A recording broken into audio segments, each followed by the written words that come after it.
Good morning, Bronxites. Back here in the Sports Corner again, and joined this morning by the hardest working young man in sports here in the Bronx, and that is Kris Pursiani. And Kris, your resume long, man. We've got Knicks Film School, the brand new endeavor, the Call Sports Talk here in New York, and 90.7 FM, and even doing some stuff with Fordham Athletics. So thanks for joining us this morning.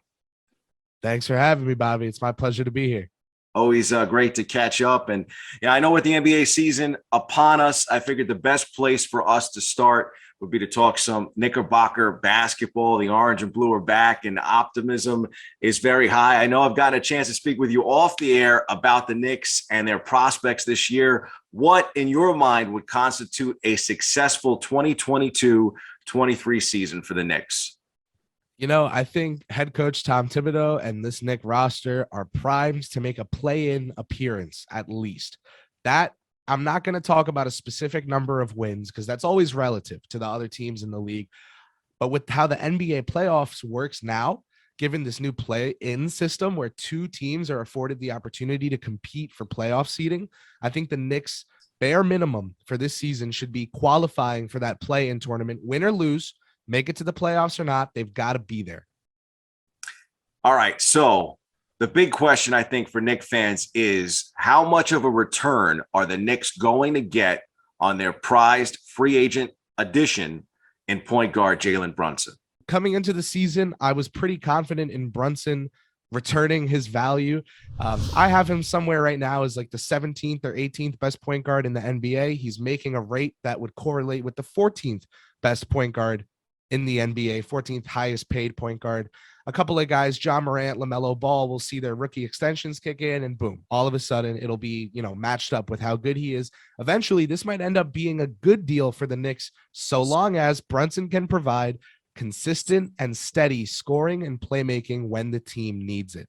Head coach Tom Thibodeau has spoken to his ability in press conferences to adapt and be malleable to the team's specific needs on the court. He says if they need scoring, he can do that. If they need playmaking, he can do that. And it's true. Brunson is a very versatile offensive weapon. What we need to see from him is a tone-setting mentality on the court, which we've seen him bring to Villanova, to Dallas, and to every stop he's made in his basketball career thus far, as well as the steady, consistent play, availability as well, durability, most important, ability. If those three can come together for Mr. JB, I think things will go pretty smooth for the Knicks this season. All right, KP, best case scenario in the win column for the Knicks.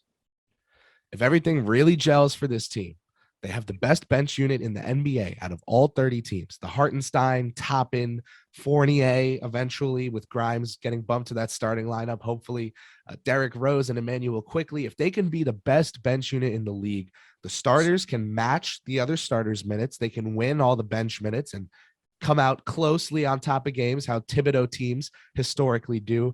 I could see 44 to 45 wins for this Knicks club, a 5 or 6 seed appearance, but with teams with so much young, prospering talent like Cleveland, like Boston, even Philadelphia now with the emergence of Tyrese Maxey, MVP caliber player Joel Embiid, and you even have the Toronto Raptors, who scare me more than the Atlanta Hawks. They've got Scotty Barnes, Fred VanVleet, Pascal Siakam, a lot of good defensive teams in the East. The Knicks might not have that billing if they continue to start Brunson and Fournier in their backcourt. So best case scenario, 4th, 5th, 6th seed, but I can't see them having a top 3 finish this season, just with the talent on the roster to be realistic.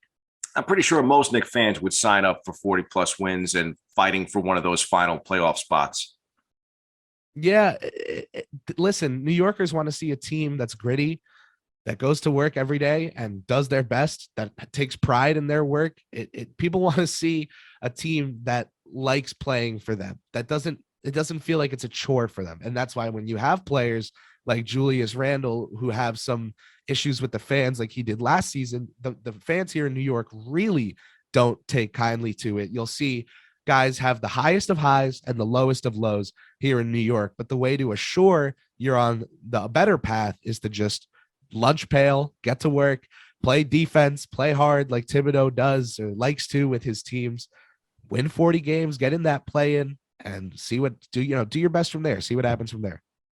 been a pretty good fall so far for our other New York favorites in the Big Apple on the sports landscape.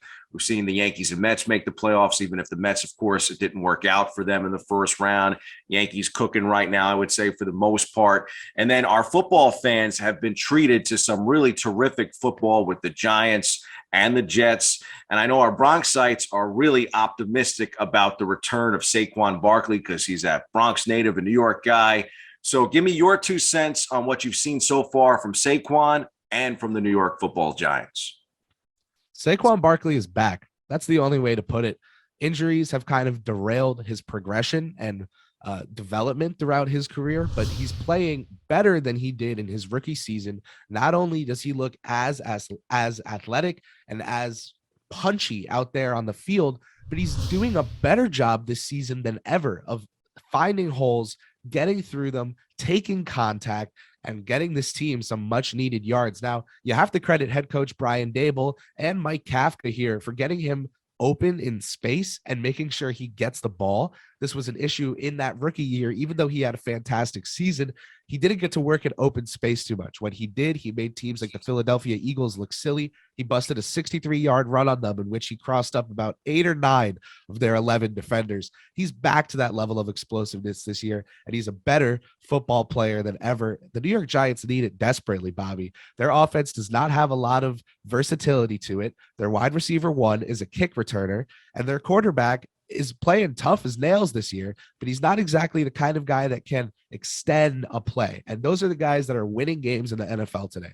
So the fact that the Giants are sitting where they are, even if you don't think this win rate is, sustainable, which I certainly do not. I think the Giants finished this season with about 8 or 9 wins. I still think that you've got to be really happy with what you're seeing because it's a direct result of the coaching, the game planning, and the hard work that the talent the team does currently have is putting in on the field.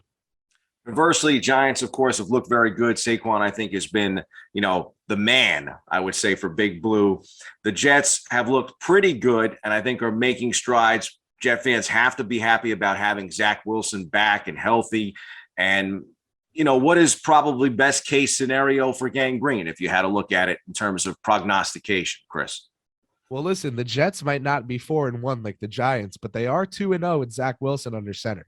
They'll take those results with their young quarterback back under center and with their young talent like Breece Hall, Garrett Wilson, and Sauce Gardner shining. Now, for me, success for the Jets this year is more like the Knicks as well, to go back to cross sport on you, and same with the Giants.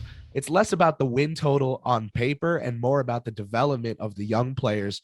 I'd rather be winning 6 games as the Jets on the backs of the young players than 8 or 9 on the backs of Corey Davis and Joe Flacco, right? So, seeing these young guys develop, it's exactly what the Jets want to see. Someone like Quinnen Williams just had a monster game last week, put Tyreek Hill to the ground so hard that after the game, he requested that head coach Mike McDaniel remove the ping pong table from the locker room in Miami so that they could stay more focused leading into game days. That has to make you feel good if you're a Jet fan, that you're making teams that people said would be better than you have meltdowns in their locker rooms. The Jets can win 7 to 9 games this year, just like the Giants, but they shouldn't concern themselves too much with the win column. It's been a tough year for them injury-wise. I know Joe Douglas needs to get some wins on the board if he wants to stay around, but overall, the Jets are set up pretty well for the future, as are the Giants, now that they had this kind of year from, Hades here with their cap. After this offseason, they'll have a much cleaner slate, have hopefully a lot more talent in town for them. Both teams are on the up and up, Bobby. Kris, speaking of talent, man, I still can't believe you're only 20 years young. Where can the fans at home find you? You're doing outstanding stuff. Appreciate you coming on the show. Thank you, Bobby. Too many kind words. You can find me on Twitter at Kris Pursianien. You can find me at Knicks Film School on WFUV Sports. On the Call Sports Talk New York Sundays from 10:30 a.m. to 2 p.m. I'm live. You can call in radio show. And that's about it for where you can find me. But one of those you might remember. So let's hope you do. Thanks for having me. Future sports talk here in the BX. Kris Pursiani.